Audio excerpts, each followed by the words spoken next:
আসসালামু আলাইকুম বন্ধুরা, আপনারা ইতিমধ্যেই আইস এজ সিরিজের অনেকগুলো মুভি দেখে অনেক হেসেছেন। তো আজকে আমি আইস এজের পার্ট 5 নিয়ে হাজির হলাম। তো এই মুভি শুরু হয় আবারও সেই কাঠ বিড়ালিটাকে দেখিয়ে। এবারও সে তার একরোল ফলটাকে লুকাতে গিয়ে বরফ ভেঙে একটা স্পেসশিপের মধ্যে চলে আসে। একরোল ফলটা লুকাতে গিয়ে সে এবার ভুল করে সেই স্পেসশিপের কন্ট্রোল প্যানেলে ফলটাকে রেখে দেয়। ফলে স্পেসশিপটা চালু হয়ে কাঠ বিড়ালিটাকে সঙ্গে নিয়ে সেটা মহাশূন্যে ছুটে চলে যায়।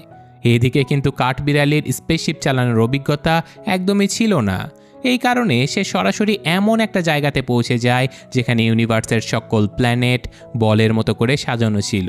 হঠাৎ করে স্পেসশিপের কন্ট্রোল হারিয়ে তখন সকল গ্রহগুলোকে আঘাত করতে থাকে। ফলে এই সকল প্ল্যানেট সৌরজগতে পরিণত হয়ে যায় আর প্রত্যেকটা গ্রহ তার নিজের কক্ষপথে ঘুরতে থাকে।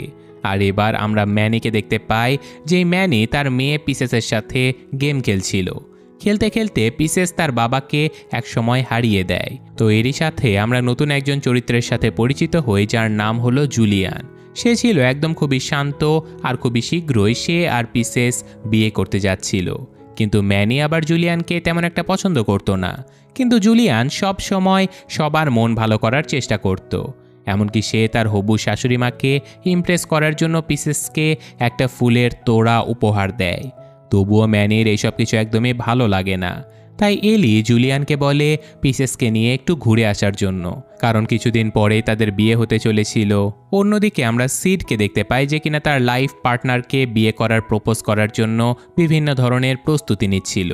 কিন্তু তার গার্লফ্রেন্ড তার সাথে ব্রেকআপ করে চলে যায়। আর অন্যদিকে ম্যানি এবং ডিয়াগো একসাথে বসে বিয়ের বিষয় নিয়ে আলোচনা করছিল। এদিকে আমরা আবারও সেই কাঠ বিড়ালটাকে দেখি যে কিনা ভুল করে স্পেসশিপের গ্র্যাভিটেশনাল ফোর্স চালু করে দিয়েছে। এর ফলে সে কখনো বাতাসে ভেসে যায় তো কখনো সোজা নিচে পড়ে যায়। এদিকে ম্যানি আর ডিয়াগো সবাই মিলে জঙ্গলে ঘুরতে চলে যায়। কিন্তু আশ্চর্যজনকভাবে জঙ্গলে কোনো প্রাণী ছিল না। ওরা বুঝতে পারছিল না যে এইসব হচ্ছেটা কি। আর তখনই কিছুক্ষণের মধ্যে সবাই কোথায় যেন গায়েব হয়ে যায়। পরবর্তীতে সবাই একসাথে উইশ করতে করতে বেরিয়ে আসে। আসলে আজকে ছিল ম্যানি আর এলির অ্যানিভার্সারি, কিন্তু ম্যানি পুরো ব্যাপারটাকে ভুলেই গিয়েছে। এলি কিন্তু তার জন্য দারুণ একটা সারপ্রাইজের ব্যবস্থাও করেছিল। সবাই অপেক্ষা করছিল এটা দেখার জন্য যে ম্যানি এলিকে কি উপহার দেবে। ঠিক তখনই হঠাৎ আতশবাজি শুরু হয়ে যায়, যা দেখে সবাই ভাবতে থাকে যে ম্যানি হয়তো অ্যানিভার্সারির জন্য এলিকে খুব সুন্দর একটা উপহার দিয়ে দিয়েছে। সিড তখন ম্যানিকে জিজ্ঞাসা করে, তুমি কি এর জন্য প্রস্তুতি নিয়েছিলে? ম্যানি বলে যে না, কে জানি ওই পটকাটা ফাটিয়ে দিয়েছে, কিন্তু যেই করুক না কেন এতে করে আমি বেঁচে গেলাম। কিন্তু ঠিক সেই সময় হঠাৎ করে তার সামনে একটা বিশাল বড় অ্যাস্ট্রয়েড বা গোলাবারুদের মতো কিছু একটা আসতে শুরু করে। এগুলো আঘাত করতেই সেই জায়গাটা ধ্বংস হয়ে যাবে। সকল প্রাণী তখন তাদের প্রাণ বাঁচানোর জন্য ছুটে পালাতে থাকে। ম্যানি, ডিয়াগো, সিড, জুলিয়ান, শিরা সবাই একসাথে দৌড়ে একটা ছোট্ট গুহার ভেতরে ঢুকে পড়ে এবং প্রাণ বাঁচানোর জন্য সেই রাত তারা এখানে কাটানোর সিদ্ধান্ত নেয়। এদিকে আকাশ থেকে আগুনের গোলার মতো অ্যাস্ট্রয়েডগুলো পড়তে থাকে। তারপর সেই বিশাল বড় বড় অ্যাস্ট্রয়েডগুলো সরাসরি নেমে যায় একটা নির্দিষ্ট জায়গাতে। এরপর আমরা আবারও বাঘকে দেখতে পাই। বাঘকে আমরা এর আগের একটা পর্বে দেখেছিলাম, মনে আছে তো আপনাদের? তো এবার দেখা যায় যে বাঘ সেখানে অন্য ডাইনোসরদের সাহায্য করছে, কারণ কিছু ডাইনোসর অন্য সকল ডাইনোসরদের ডিম চুরি করে নিয়ে পালাচ্ছিল। ডাইনোসরের কাছ থেকে ডিম নিয়ে তার আসল মাকে ফিরিয়ে দেয়। এরপর সে নিজের প্রাণ বাঁচানোর জন্য অন্য রাস্তা দিয়ে বেরিয়ে যাচ্ছিল, কিন্তু তখনই হঠাৎ তার চোখে পড়ে একটা গোপন পথ। সেই পথে গিয়ে সে একটা বিশাল পুরনো স্তম্ভ দেখতে পায়, যে স্তম্ভের ভেতরে অনেক কিছু লেখা ছিল। এদিকে উপরের দিকে সবকিছু শান্ত হয়ে গেলে ম্যানি আর বাকিরা বাইরে বেরিয়ে দেখে যে চারপাশে অনেক কিছুই নষ্ট হয়ে গেছে। আকাশ থেকে পড়া সেই আতশবাজির মতো অ্যাস্ট্রয়েডগুলো সবকিছু ধ্বংস করে দিয়েছে। ঠিক তখনই প্রবল ঝড় শুরু হয়ে যায়। এর মধ্যে বাঘ সেখানে এসে সবার সাথে দেখা করে। এরপর সে ওই স্তম্ভের উপরে খোদাই করা ছবি আর ভাষা দেখে সবাইকে বুঝিয়ে দেয়। তাতে লেখা ছিল একটা ভবিষ্যৎবাণী। অনেক আগে আমাদের থেকে আলাদা কিছু প্রাণী ছিল এই পৃথিবীতে, কিন্তু বিশাল অ্যাস্ট্রয়েড এসে তাদেরকে বিলুপ্ত করে দেয়। তারপর ডাইনোসরদের যুগ চলে আসে, কিন্তু আবারও এক অ্যাস্ট্রয়েডের কারণে তারাও বিলুপ্ত হয়ে যায়। যদিও কিছু ডাইনোসর তখনও প্রাণে বাঁচতে পেরেছিল। আর এরপর তৃতীয় যুগে এসেছি আমরা, অর্থাৎ এই আইস এজ। এবারও একইভাবে একটা অ্যাস্ট্রয়েড আমাদের উপরে আঘাত হানতে চলেছে। যদি আমরা এখনই কিছু না করি তাহলে আমরাও বিলুপ্ত হয়ে যেতে পারি। তো বাঁচার উপায় তখনও কারো জানা ছিল না। তাই বাঘ বলে যে সম্ভবত আমাদের ওই পাহাড়ে যেতে হবে, কারণ যদি আমরা জানতে পারি যে অ্যাস্ট্রয়েডগুলো সব সময় ওই পাহাড়ের উপরেই কেন পড়ছে, তাহলে আমরা হয়তো সেটাকে থামাতে পারবো। তো সবাই আলোচনা করতে থাকে যে আমাদের কি বাঘের সাহায্য নেওয়া উচিত হবে কিনা। তখন ডিয়াগো বলে যে বাঘ সবসময় আমাদেরকে সাহায্য করেছে, সে কখনো আমাদের ক্ষতি চায়নি। এরপর সবাই বাঘের কথা মেনে নিয়ে সেই পাহাড়ের দিকে রওনা দেয় যেখানে অ্যাস্ট্রয়েড পড়তে চলেছে। আমরা দেখতে পাই যে বাঘের পেছনে কিছু ডাইনোসর তাড়া করেছিল, কিন্তু কিছুক্ষণ পরে তারা সরে যায়। অন্যদিকে কাঠবিড়ালি একটা স্পেসশিপের ভেতরে এমন একটা সিস্টেম খুঁজে পায় যা তাকে বারবার টেলিপোর্ট করিয়ে দিচ্ছিল বিভিন্ন জায়গাতে। কখনো সে 1 মিনিটের জন্য বাইরে চলে আসে, তো কখনো ভেতরে আটকে যায়। এদিকে ম্যানি, এলি, সিড আর জুলিয়ান একসাথে এগোতে থাকে। ম্যানি খুব একটা খুশি ছিল না, তাই সে এলিকে বলে যে তুমি কেন পেছন থেকে আমাদের সঙ্গে থাকতে পারছো না।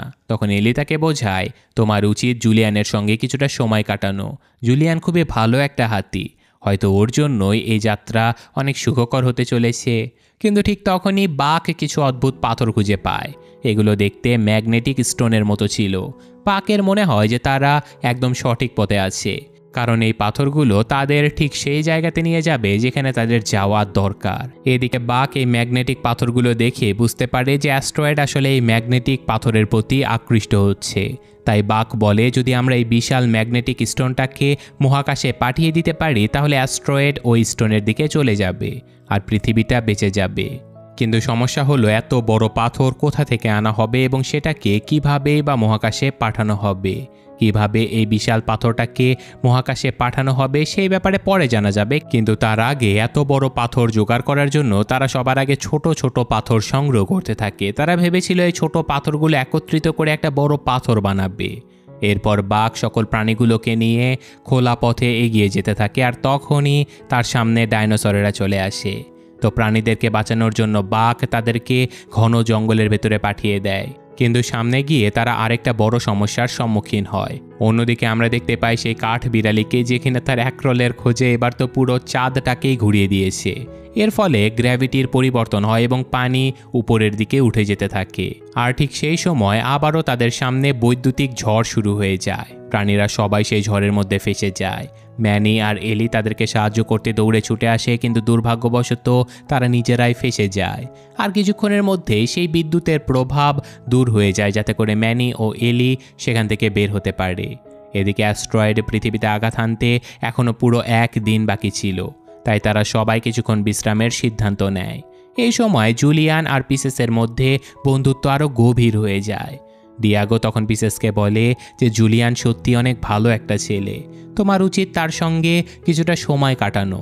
এদিকে পিসেসও তাকে বোঝায় যে যদি তুমি আমার সঙ্গে থাকো তাহলে আমরা সকল সমস্যার সমাধান করতে পারবো, কিন্তু একা থাকলে আমার সমস্যা বেড়েই যাবে। কিন্তু পিসেস মনে মনে ভাবছিল যে যাই হোক না কেন, যদি কোনো সমস্যা আসে তাহলে আমি একাই তার সমাধান করব। অন্যদিকে ম্যানি গেম খেলতে খুবই ভালো জানতো, কিন্তু জুলিয়ান একদমই গেম খেলতে পারতো না। তো ভুলবশত ম্যানির এক স্ট্রাইক সোজা জুলিয়ানের মাথায় গিয়ে লাগে, আর সে পানির নিচে ডুবে যেতে থাকে। এটা দেখে পিসেস ভয় পেয়ে যায়, আর পরিস্থিতি খুবই উত্তেজনাপূর্ণ হয়ে ওঠে। তারপর পিসেস রাগ করে বলে যে তোমরা এমনটা কেন করছো, আমি তোমাদের সঙ্গে কখনো থাকবো না। আমার যখন বিয়ে হয়ে যাবে তখন আমি তোমাদেরকে ছেড়ে চলে যাব। এই কথায় ম্যানি খুবই চিন্তিত হয়ে পড়ে, কারণ সে চায় না পিসেস তাকে ছেড়ে চলে যাক। কিন্তু ম্যানির ভুলের কারণে পিসেস এমন কথা বলে ফেলেছে। অন্যদিকে যে ডাইনোসরগুলো প্রতিশোধ নিতে এসেছিল তারা ভুল করে বাঘকে তুলে না নিয়ে সিডের দাদিমাকে তুলে নিয়ে চলে যায়। কিন্তু দাদি কি আর চুপ করে বসে থাকার স্লট ছিল? সে ডাইনোসরগুলোকে ভীষণভাবে বিরক্ত করতে থাকে। এক ডাইনোসর তাকে শেষ করার চেষ্টা করে, কিন্তু দাদি তবুও বিভিন্নভাবে সেখান থেকে বেরিয়ে আসে। এরপর ডাইনোসরেরা তার থেকে মুক্তি পেতে তাকে পানির নিচে ফেলে দেয়। তো পরদিন সকালে সবাই ঘুম থেকে জেগে ওঠে আর দেখতে পায় যে অ্যাস্ট্রয়েড আরও কাছে চলে এসেছে। কিন্তু আসল সমস্যা তখনই শুরু হয়, কারণ সিডের দাদি গায়েব হয়ে গেছে। হঠাৎ করে বাঘ দেখতে পায় যে তারা ঠিক জায়গাতে এসে পৌঁছে গেছে। পাথরের উপরে আঁকা ছবিটা ছিল এই জায়গারই, অর্থাৎ অ্যাস্ট্রয়েড এখানে এসে পড়বে এবং ওই বড় পাথরটার প্রতি অ্যাস্ট্রয়েড আকৃষ্ট হচ্ছে। যদি তারা এই পাথরটাকে বাইরে ফেলে দিতে পারে তাহলে অ্যাস্ট্রয়েডটিও এই পাথরের পেছনে পেছনে যাবে। কিন্তু এটাকে কিভাবে করা সম্ভব? কিন্তু ঠিক তখনই হঠাৎ সেখানে সিডের দাদির গর্জন শোনা যায়। সবাই দৌড়ে দাদির কাছে পৌঁছায় এবং দেখতে পায় যে দাদি মোটেও বিপদে পড়েনি, বরং তিনি আরাম করে ম্যাসাজ করাচ্ছিল। এরপর সবাই একটা অদ্ভুত জঙ্গলে পৌঁছে যায়। এখানে যে ম্যাগনেটিক স্টোনগুলো ছিল তাদের শক্তির কারণে এখানকার প্রাণীরা অনেক বেশি শক্তিশালী এবং তরুণ হয়ে গিয়েছিল। এরা অন্য সকল প্রাণীদের থেকে একদমই আলাদা, তাদের বিশেষ ক্ষমতা ছিল। এই দলের এক নেতা ছিল, তার নাম ছিল লামা। আর এখানে আমরা আরও এক স্লথ প্রাণীকে দেখতে পাই যার নাম হলো রুক। এখানে এসে সিড রুককে অনেক পছন্দ করে ফেলে। সে রুককে জিজ্ঞাসা করে আসলে আমাদের সাহায্য কে করতে পারে, বলতে পারবে? এরপর সবাই লামার সঙ্গে দেখা করতে চলে যায়, কিন্তু লামা তাদেরকে কোনো সাহায্য করতে চায় না। সে বলে যে এত বড় পাথরকে মহাশূন্যে পাঠানো একদমই অসম্ভব। এটা শুনে সকল প্রাণীরা ভীষণ হতাশ হয়ে পড়ে। তারা ভাবে যে আমরা এত দূরে এলাম কিন্তু কিছুই করতে পারলাম না। সবাই নিজেদের জীবনের কথা ভাবতে থাকে। পিসেস আর জুলিয়ান ভাবে, ইস, যদি আমাদের বিয়ে হয়ে যেত তাহলে আজকে আমরা একসাথে থাকতে পারতাম। ম্যানি আর এলিও ভাবে যদি আমাদের সন্তানদের বিয়ে হয়ে যেত তাহলে তারাও হয়তো সুখী হতে পারত। এদিকে রুক আর সিড একে অপরের সঙ্গে সময় কাটাতে শুরু করে। ঠিক তখনই সিডের মনে হয় যে তার রুককে প্রপোজ করা উচিত। হঠাৎ করে সে ভুলবশত ঝলমলে পাথর থেকে একটা পাথর টেনে বের করে ফেলে। পাথরটা বের হবার সাথে সাথে পুরো জায়গাটা ভেঙে পড়তে শুরু করে। আসলে ওই পাথরের ভেতরে যে ম্যাজিক্যাল শক্তি ছিল তার কারণে এখানে থাকা প্রাণীগুলো এত তরুণ আর শক্তিশালী হয়ে গিয়েছিল। কিন্তু এই পাথরটা ভেঙে যাবার কারণে সকল প্রাণীগুলো আবারও আগের মতো হয়ে যায়, মানে একেবারেই বুড়ো এবং দুর্বল। তখন লামা প্রচণ্ড রেগে যায় আর বলে, তোমরা করেছোরা কি? আমরা হাজার হাজার বছর ধরে এখানে বাস করছিলাম আর তোমরা সব নষ্ট করে দিলে। লামা গর্জন করতে থাকে, কিন্তু তখনই বাঘ হঠাৎ করে পেছনে তাকিয়ে দেখে যে সেখানে একটা আগ্নেয়গিরি আছে। বাঘ বলে যে আমরা এই আগ্নেয়গিরির সাহায্য নিতে পারি। যদি আমরা সকল পাথরগুলো আগ্নেয়গিরির মধ্যে ফেলে দেই তাহলে আগ্নেয়গিরির সেই বিশাল চাপের কারণে ওই বিশাল পাথর মহাকাশে উঠে চলে যাবে আর সেই পাথরকে দেখে অ্যাস্ট্রয়েড আকৃষ্ট হবে আর আমরা বেঁচে যাব। কিন্তু তার আগে তাদের ছোট ছোট ফাটলগুলো বন্ধ করে দিতে হবে। এখন তাদের হাতে আর কোনো অপশন ছিল না। বাকের পরিকল্পনায় ছিল শেষ ভরসা। বাকের কথা মানা ছাড়া আর কোনো উপায় ছিল না। রুক লামাকে বোঝায়, যদি আমাদের সবাইকে বাঁচতে হয় তাহলে আমাদের সবাইকে বাকের কথা শুনতেই হবে। এরপর সকল প্রাণীরা মিলে পাথরগুলো তুলে অগ্নিগিরির ভেতরে ফেলতে শুরু করে। তো দেখতে দেখতে সেখানে ছোট ছোট ফাটলগুলো বন্ধ হয়ে যায়। সবাই ভাবে যে এখন অ্যাস্ট্রয়েডগুলো পৃথিবীতে পৌঁছাতে কিছুটা সময় বাকি আছে, কিন্তু ঠিক তখনই সেই কাঠ বিড়ালিটা তার স্পেসশিপ দিয়ে ভুল করে অ্যাস্ট্রয়েডের সঙ্গে একটা ধাক্কা খায়, যার ফলে অ্যাস্ট্রয়েড আরও দ্রুত গতিতে পৃথিবীর দিকে এগিয়ে আসতে থাকে। এদিকে যে ডাইনোসরের আগে বাকের পেছনে লেগেছিল তারা আবারও হাজির হয় এবং বাঘ তাদের হাতে ধরা পড়ে যায়। কিন্তু বাঘ হাল ছাড়ে না। সে তাদেরকে বোঝায় যে যদি তোমরা বাঁচতে চাও তাহলে আমাদেরকে সাহায্য করো। বড় ডাইনোসর প্রথমে বলে যে আমরা ফিরে যাচ্ছি, এই কাজ অসম্ভব। তখনই বাঘ রেগে গিয়ে বলে যে তোমরা পাগল নাকি, এমন কিচ্ছু হবে না, তোমরা সবাই পুড়ে ছাই হয়ে যাবে। তখন ডাইনোসরের ছেলে বলে যে বাবা, আমাদের বাকের কথা শুনতে হবে। যদি এখন আমরা সাহায্য না করি তাহলে আমরা সবাই মারা যাব। এরপর একটা বিশাল পাথর আনা হচ্ছিল, যেটা ম্যানি আর জুলিয়ান একসাথে ঠেলছিল, কিন্তু পাহাড় এতটাই খাড়া ছিল যে তারা সেটাকে ঠেলে উপরে তুলতে পারছিল না। তখন জুলিয়ানের মাথায় একটা আইডিয়া চলে আসে। সে বলে যে এখানে একটা স্লাইডারের মতো পথ রয়েছে, যদি আমরা পাথরটাকে ছেড়ে দেই এটা স্লাইড হয়ে ঘুরতে ঘুরতে নিজে নিজেই আগ্নেয়গিরির ভেতরে চলে যাবে। ম্যানি প্রথমে বলে যে এত মানুষের জীবন শুধুমাত্র তোমার এই আইডিয়ার উপরে নির্ভর করতে পারে না। তখন জুলিয়ান দৃঢ়ভাবে বলে যে আমি তোমাদের সঙ্গে আছি, যদি কিছু হয় তাহলে আমিও মারা যাব, বিশ্বাস করো। এরপর ম্যানি আর জুলিয়ান সে পাথরটাকে ছেড়ে দেয়। পাথরটা স্লাইডের মতো রাস্তা দিয়ে গড়াতে গড়াতে দ্রুত আগ্নেয়গিরির ভেতরে পৌঁছে যায়, কিন্তু তখনও আগ্নেয়গিরির চাপে বিস্ফোরণ ঘটেনি। ঠিক তখনই আমরা দেখতে পাই যে দাদি একটা ছোট্ট ফাটল বন্ধ করছে, আর তার সাথে সাথে ঘটে এক বিশাল বিস্ফোরণ। আগ্নেয়গিরি থেকে ভয়ঙ্কর শক্তি বেরিয়ে আসে, আর এদিকে অ্যাস্ট্রয়েড দ্রুত গতিতে পৃথিবীর দিকে আসতে থাকে এবং প্রাণীদের সঙ্গে যখন প্রায় ধাক্কা খাওয়ার উপক্রম হয়ে গিয়েছিল ঠিক তখনই আগ্নেয়গিরি থেকে ছুটে আসা সেই বিশাল ম্যাগনেটিক পাথর অ্যাস্ট্রয়েডকে আকর্ষিত করে ফেলে এবং সেটাকে মহাকাশের দিকে ঠেলে ফেলে দেয়। অ্যাস্ট্রয়েডের টুকরোগুলো পৃথিবী থেকে অনেক দূরে চলে যায় আর সকল প্রাণীরা উল্লাসে মেতে ওঠে, কারণ তারা এই বিশাল বিপদ থেকে রক্ষা পেয়ে গেছে। এরপর সময় হয়ে যায় সবাইকে নিজেদের বাড়িতে ফেরার। গ্রুপের কিছু প্রাণীরা সেখানেই থেকে যাবার সিদ্ধান্ত নেয়, আর সিডের দাদি ঠিক করে যে সে এই জায়গাতেই থাকবে। সবাই চলে যাবার পরে তারা একসাথে গল্প করছিল, আর ঠিক তখনই অ্যাস্ট্রয়েডের একটা টুকরো সেই জায়গাতে এসে পড়ে, যে টুকরো থেকে বের হওয়া শক্তি প্রাণীদের আবারও আগের মতো করে দেয়, মানে তারা আবারও তরুণ এবং শক্তিশালী হয়ে যায়। বৃদ্ধা দাদিও আবারও যুবতী হয়ে ওঠে। এরপর আমরা দেখি যে সবাই মিলে পিসেস আর জুলিয়ানের বিয়ের প্রস্তুতি নিচ্ছে।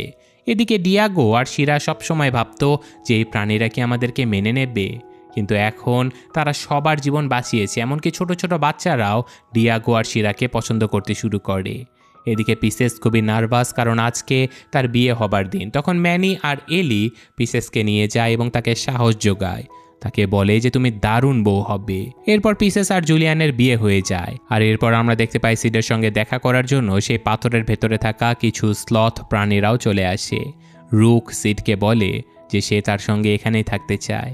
এরপর সবাই একসঙ্গে সুখে শান্তিতে বসবাস করতে শুরু করে এবং এই প্রাণীদের পরিবার আরও বড় হতে থাকে। তো এখানেই এই মুভির কাহিনী শেষ হয়ে যায়। কিন্তু এরপর মুভির পোস্ট ক্রেডিট সিনে আমাদেরকে দেখানো হয় যে আগে চাঁদ কেমন ছিল, কিন্তু কাঠ বিড়ালের বোকামির কারণে যখন সে তার স্পেসশিপ নিয়ে চাঁদের সঙ্গে ধাক্কা খায় তখন সব কিছুই বদলে যায়। আর এভাবে আইস এজের পঞ্চম পর্ব শেষ হয়ে যায়। অর্থাৎ বলা যায় যে প্রত্যেকটা পর্বের সকল অঘটনের জন্য দায়ী ওই সামান্য কাঠ বিড়ালিটা, যে কিনা দুনিয়া ধ্বংস হয়ে গেলেও তার একরল ফলটাকে বাঁচাতেই ব্যস্ত থাকে। তো কেমন লাগলো গল্পটা কমেন্টে জানাবেন। আমি আজকের মতো বিদায় নিচ্ছি। আল্লাহ হাফেজ।